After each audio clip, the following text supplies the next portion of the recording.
श्री राधा मनन Rasamrita channel के सभी श्रोताओं को मेरी श्री राधे। बंधु, भक्तों और संतों के गुस्से में और साधारण लोगों के गुस्से में बहुत फर्क होता है। संतों और भक्तों का जो गुस्सा होता है वो सिर्फ ज़बान पर होता है और सात्विक होता है, दूसरे के भले के लिए होता है। लेकिन जो साधारण लोगों का, तामसिक लोगों का गुस्सा होता है वो थोड़ा खतरनाक होता है, क्योंकि वो गुस्सा बदले की भावना में बदल जाता है। तो साधारण लोग जो होते हैं, अगर उनको किसी बात पर, किसी पर बहुत गुस्सा आ जाए तो वो सोचते हैं कि हम इससे बदला लेंगे, हम इसका भी कुछ बुरा करेंगे। लेकिन भक्त और जो संत होते हैं, ऐसा नहीं है कि वो गुस्सा नहीं करते, वो गुस्सा करते हैं, लेकिन वो गुस्सा सिर्फ उनके ज़बान पे होता है, ना उनके दिमाग में होता है और ना उनके दिल में कोई भी बुरा करने की, किसी का भी बुरा करने की भावना आती है। तो यही फ़र्क होता है एक संत के गुस्से में और एक साधारण मनुष्य के गुस्से में। तो बंधुओं, स्वामी श्री हरिदास जी के अष्टादश सिद्धांत पदों की श्रृंखला में आज हम 9वें पद का श्रवण करेंगे। 9वें पद में स्वामी जी ने हमें बताया है कि हम किस कैटेगरी में आते हैं। यानी स्वामी जी ने इस संसार में रहने वाले लोगों की कैटेगरी बताई है और हमें अपना ये आत्मनिरीक्षण करना है कि हम अभी तक किस कैटेगरी में फिट हो रहे हैं। क्योंकि जो संसार में लोगों की एक पर्टिकुलर कैटेगरी है वो हमेशा इम्प्रूव की जा सकती है।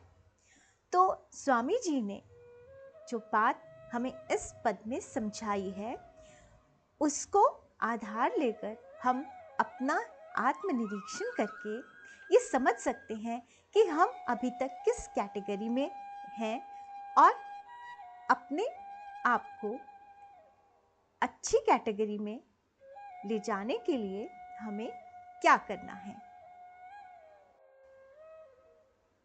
तो इस पद में स्वामी जी ने विवेक को आधार लिया है। विवेक के आधार पर स्वामी जी हमें बता रहे हैं, तुलना कर रहे हैं इस संसार के लोगों की, कुछ की जलचर से, जो जल में रहने वाले जीव हैं उनसे, कुछ की पक्षियों से और कुछ की पशुओं से। यानी मनुष्य योनि होने के बावजूद लोग जो हैं वो अपने विवेक के आधार पर,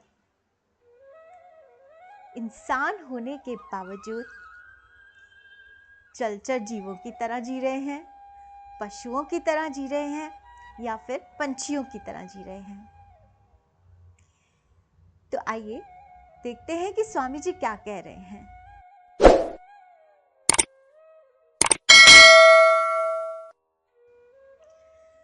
तो सबसे पहले स्वामी जी बता रहे हैं कि अगर आप एक सागर में देखें या एक नदी में देखें तो एक निर्बल सी छोटी सी मछली होती है। वो मछली आराम से घूम रही है सागर में या अपनी नदी में घूम रही है, लेकिन उससे ज़्यादा शक्तिशाली जो होता है वो एक नक्र नाम का जलचर है। वो उस मछली को तंग करता है, खा जाता है, मारता है, अपने आप को उससे ज़्यादा शक्तिशाली मानकर। और इस जलचर से, इस जीव से भी ज़्यादा शक्तिशाली जो है वो होता है मगरमच्छ। वो इस जीव को परेशान करता है। तो इस तरह से अपने आप को ज़्यादा शक्तिशाली मानने वाला अपने से निर्बल को परेशान करता है। तो स्वामी जी कह रहे हैं कि संसार में भी कुछ लोग ऐसे ही हैं जिनको सुपीरियरिटी कॉम्प्लेक्स है और वो दूसरों को छोटा मानकर उन्हें परेशान करते हैं, उन्हें लगता है कि जो छोटे हैं वो तो सही हो नहीं सकते, वो कुछ भी बोले वो गलत है। लेकिन हम क्योंकि शक्तिशाली हैं, चाहे धन में, बल में, इन सब चीज़ों में, पद में, प्रतिष्ठा में हम शक्तिशाली हैं। हम जो कहेंगे वही ठीक है। तो कुछ लेना नहीं, कुछ देना नहीं, यूं ही बेवजह वो अपने से निर्बल को फालतू में परेशान करते हैं। दूसरा स्वामी जी बता रहे हैं कि कुछ लोग ऐसे हैं जिनका मन जो है वो चंचल होता है। जैसे कि कोई पशु, जैसे आप हिरन ले लीजिए। हिरन जो होता है वो मस्ती में चलता जाता है और अपनी उस चंचलता में वो जाकर एक जाल में जो शिकारी ने बिछाया है उसमें फंस जाता है। तो संसार में भी कुछ लोग जो होते हैं जिनका मन जो है वो चलायमान है, चंचल है, वो अपने मन के पीछे लगकर मोह के जाल में फंस जाते हैं। मोह जो होता है वो राग और द्वेष भी उत्पन्न करता है, यानी कि राग और द्वेष यानी कि भेद बुद्धि। भेद बुद्धि जहां होती है वहां पर अहंकार जरूर आता है, और अहंकार आया वहीं मनुष्य जो है राग और द्वेष को उत्पन्न कर लेता है। तो हम जब कोई संबंध बनाते हैं या कोई कार्य करते हैं तो हमें पता होना चाहिए कि उस संबंध का और उस कार्य का उद्देश्य क्या है। हमेशा ऐसे लोगों से संबंध बनाओ जो आपकी भेद बुद्धि को कम करें और समता में लेकर आए, क्योंकि सबसे बड़ा जो भगवान से दूर होने का कारण है वो है भेद बुद्धि। और जल्दी से जल्दी भगवान को पा लेने का जो सीक्रेट है, जो ट्रिक है, वो है अभेद भक्ति, यानी समता। हर परिस्थिति में सम रहना और सबको एक भगवान का रूप समझना, ये होती है समता। और जहां समता होती है वहीं सरलता आती है, और जहां सरलता आती है वहीं भक्ति टिक पाती है, और जहां भक्ति होती है वहां भगवान होते हैं। तो इसलिए हमेशा मन के पीछे भागकर मोह में नहीं फंसना है। ये नहीं कि जहां मन किया वहीं चले गए, जिससे मन की देखा कि ये बहुत प्रतिष्ठित है, बहुत सुंदर है, इसके पीछे बड़ी दुनिया पड़ी हुई है, तो मन को वहीं भगा लिया। नहीं, सोचो समझो, मन के पीछे नहीं भागो, विवेक का इस्तेमाल करो। हो सकता है आज आप उसकी पद प्रतिष्ठा, मान सम्मान आदि को देखकर उसके पीछे चल पड़े, लेकिन बाद में आपको पता चला कि आप तो उसके पीछे चलकर आप अपने मूल से अलग हो गए, तो ये तो गलत हो जाएगा। तो इसीलिए स्वामी जी कह रहे हैं कि पशु की तरह चंचलता में आकर किसी मोह जाल में मत फंस जाना, जो आपको हरण करके अपने भगवान से दूर ले जाए। कई बारी ना लोग एक्स्ट्रा स्मार्टनेस दिखाने की चक्कर में ना फंस जाते हैं, और कुछ लोग जो होते हैं वो दूसरों को फंसाने के चक्कर में खुद फंस जाते हैं, और जो लोग होते हैं वो गलत फहमी में आकर किसी को मुसीबत समझते हैं और उससे बचने के लिए उससे भी बहुत बड़ी मुसीबत में फंस जाते हैं। तो थोड़ा देखकर, संभल कर, मन की चंचलता को कंट्रोल में करके विवेक से काम लेकर आगे बढ़ो। जो स्वयं लिप्त है वो आपको क्या मुक्त करेगा? जो स्वयं ही मोह में फंसा है, अहंकार में फंसा है, भेद बुद्धि में फंसा हुआ है वो आपको क्या मुक्त कराएगा। इसीलिए स्वामी जी कह रहे हैं कि चंचलता के पीछे मत भागो, स्थिर मति मुनि बनो और विवेक से काम लेकर आगे बढ़ो। अब तीसरी कैटेगरी जो स्वामी जी बता रहे हैं वो पक्षियों की बता रहे हैं। पक्षी कैसे होते हैं? बेचारे पिंजरे में बंद होते हैं। इसी तरह से कुछ लोग हैं जो लोभ के पिंजरे में बंद हैं। किस चीज का लोभ? धर्म, अर्थ, काम और मोक्ष। इन सब चीजों में लोग जो हैं वो लगे हुए हैं, धर्म में लगे हुए हैं। लेकिन शास्त्रों में लिखा है कि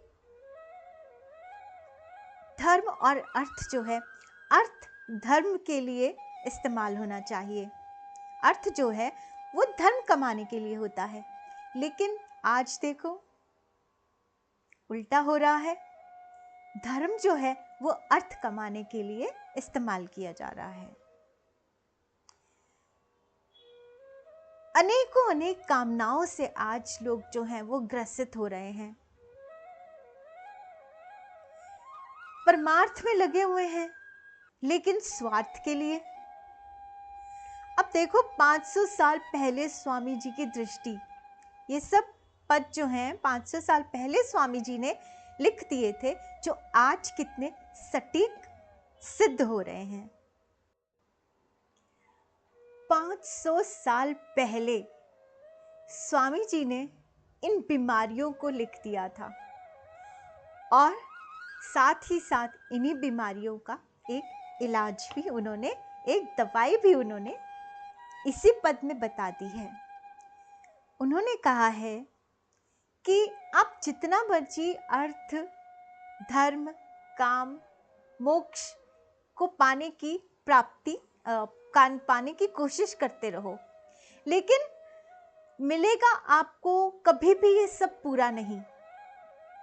और क्योंकि ये कभी भी पूरा नहीं मिलता, हमेशा आपको इसकी चाह बनी रहेगी। आप में इसको और पाने का लोभ उपजता रहेगा। तो इसीलिए आप, स्वामी जी कह रहे हैं, ये कभी भी आपको पूरा नहीं पड़ने पाला, चाहे जितना मर्जी कमा लो, आप इससे असंतुष्ट ही रहोगे। लेकिन संतुष्टि देने वाला क्या है? स्वामी जी कह रहे हैं कि संतुष्टि देने वाले हैं हमारे सांवरे के चरणों की शरण। सांवरे की चरणों की शरण लिए बिना आप संसार में कुछ भी करो, चाहे जितना मर्जी धर्म कमा लो, चाहे जितना मर्जी अर्थ कमा लो, चाहे आपकी सारी की सारी कामनाएं पूरी हो जाएं, लेकिन आपको संतुष्टि नहीं मिलेगी। आपको हमेशा ये लोभ बना रहेगा कि मुझे और चाहिए, मुझे और चाहिए, मुझे और चाहिए। कभी भी आपको तृप्ति नहीं मिलेगी, शांति नहीं मिलेगी, कहीं विश्राम नहीं मिलेगा। और ये विश्राम कहाँ मिलेगा? ये शांति, ये तृप्ति, ये संतुष्टि कहाँ मिलेगी? सिर्फ और सिर्फ बिहारी जी के, बांके बिहारी जी के श्री चरणों की शरण में। तो इस भवसागर से जो पार हुआ है वो सिर्फ वही पार हुआ है जिसने बांके बिहारी जी की शरण को ग्रहण कर लिया है। मूल तो हमारे बिहारी जी ही है, मूल तो हमारा वृंदावन है, मूल तो हमारी वृंदावन के, व्रज के और संतों की वाणी है। इन सब से अलग होकर हमारे मन को कभी भी विश्राम नहीं मिलेगा। और कुछ ना मिले, लेकिन बस इन सब चीजों से जुड़े हैं हम, तो हमारा मन सदैव सदैव विश्राम में रहेगा, सदैव आह्लाद में रहेगा, सदैव आनंद में रहेगा, उत्साह में रहेगा। तो बस अक्षय तृतीया पास में ही है। अपने अहंकार का, अपने मन की उद्विग्नता का, अपने मन की अशांति का, ये जो द्वंद अंदर चल रहे हैं ना, ये तभी तक है जब तक बिहारी जी नहीं आते, जब तक हमने अपने आप को बिहारी जी के चरणों में समर्पित नहीं कर दिया, तब तक हमें खुद लड़ना पड़ता है। लेकिन अगर हमने खुद ही अपने आप को बिहारी जी के चरणों में ही समर्पित कर दिया, तो कौन लड़ेगा हमारी ओर से? सांवरे लड़ेंगे, बिहारी जी लड़ेंगे। तो एक ही चीज हमारे अंतर्मन में रह सकती है, या तो सांवरे और राधिका, और या अंतर्द्वंद। यदि मन में अभी तक अंतर्द्वंद है, तो अभी तक सांवरे मन में उतरे नहीं हैं। और अगर सांवरे मन में उतर चुके हैं, तो हम हर द्वंद से मुक्ति पा जाते हैं और हृदय में रह जाता है सिर्फ प्रेम ही प्रेम। तो आइए अब हम स्वामी जी के पद का श्रवण करते हैं और इसे समझते हैं। तो स्वामी जी कह रहे हैं, संसार समुद्र मनुष्य मीन, नक्र मगर और जीव बहु पंदसी, मन बेयारी प्रेरे स्नेह फंद फंदसी, लोभ पिंजरा लोभी मर्जिया, पदार्थ चारी खंद खंदसी, कहे हरिदास ते जीव पार भये, जो गही रहे चरण आनंद नंदसी। अर्थात संसार समुद्र है और मनुष्य मीन है, तथा कोई मनुष्य नक्र है, माने मीन जो निबल है उसको दुख देते हैं, एवं कोई उनसे भी प्रबल है, यानी मगरमच्छ हैं। इस प्रकार बहुत भांति सो जीवों की पंतसी माने रचना है। ये जीव मन रूप वायु की प्रेरणा से स्नेह रूप फंदे में फंद रहे हैं, यानी फंस रहे हैं, मोह में फंस रहे हैं। लोभ रूप पिंजरा, उसमें लोभी जो जीव है वो मचरिया माने पिंजरे में बैठकर समुद्र में से रत्न निकालने वाले गोताखोर बने हुए हैं, और वे संसार समुद्र में से धर्म अर्थ काम और मोक्ष के रत्नों को निकालने का उद्योग कर रहे हैं। तो भी एक पदार्थ का खंड, उसका भी खंड प्राप्त हो तो हो, यानी मनुष्य का लोभ इतना इतना इतना भारी है कि उसे जितना मिलता जाए, जितना मिलता जाए, जितना मिलता जाए, उसे वो एक छोटा सा खंड ही लगता है। उसे लगता है मुझे और चाहिए, मुझे और चाहिए, मुझे और चाहिए। तो ये जो लोभ है ये कभी खत्म ही नहीं होता। तो स्वामी जी कह रहे हैं कि इसका कुछ खंड प्राप्त हो तो हो, पूर्ण पदार्थ तो किसी को भी नहीं मिलेगा, जितना मर्जी कमा लो। रसिक अनन्य नृपति स्वामी हरिदास जी महाराज कहते हैं कि इस संसार में वे ही जीव पार हुए जिसने आनंद को देने वाले श्री बिहारी जी के चरण गहे, माने चरणों में चित लगाया। इसीलिए संसार समुद्र से पार होने का उपाय भगवत चरण चिंतन मनन सेवा ही है। तो आप भले ही धर्म अर्थ काम मोक्ष को पाने का प्रयास करते रहें, लेकिन बिहारी जी के श्री चरणों से भी जुड़े रहें, तभी इन सब का भी कोई मतलब होगा, एल्स इन सब का कोई मतलब नहीं होगा। नहीं तो ये सब धर्म अर्थ काम और मोक्ष जो है ये आप में रजोगुण की वृद्धि करेंगे। रजोगुण से अहंकार उत्पन्न होगा, अहंकार से राग द्वेष भेद बुद्धि जहाँ थे वहीं रह गए। मैंने ना कल एक बहुत प्यारी सी बात जानी है, वो ये कि जब भी आपको कोई अनुभूति होती है, चाहे आपको कुछ संसार में मिल गया, चाहे तो आध्यात्म में आपको कोई भी अनुभूति हो, आपको लगे कि आप पर धाम की कृपा हुई है, आपको लगे आप पर संत की कृपा हुई है, आपको भगवान की कोई अनुभूति हो, या आपको ध्यान साधना में कोई भी अनुभूति हो, मतलब किसी भी तरह की जो आपको अनुभूति हो रही है, बस यही पॉइंट है जहां आपका अहंकार उत्पन्न हो सकता है कि मैंने पा लिया, मैंने अपने साधना के स्तर पे, ध्यान के स्तर पे ये चीज़ पा ली, मैंने धाम पा लिया, मैंने गुरु पा लिया। तो ये एक पॉइंट है जहाँ पे मैं सामने आ सकती है, लेकिन यहीं पर आपको रुक जाना है। यहीं पर आपको ये नहीं कहना कि मैंने पा लिया, आपको ये कहना है कि मैं ही वो हो गया, मैं ही उसमें विलीन हो गया, मैं रहा ही नहीं, बस वो ही वो रहा। तो ये आपको उस अहंकार से बचा लेगा।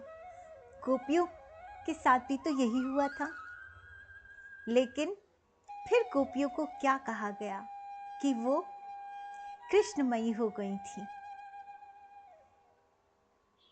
जो 16,108 रानियां थी उनके लिए नहीं कहा जाता, लेकिन गोपियों के लिए कहा जाता है कि वो कृष्णमयी हो गई थी।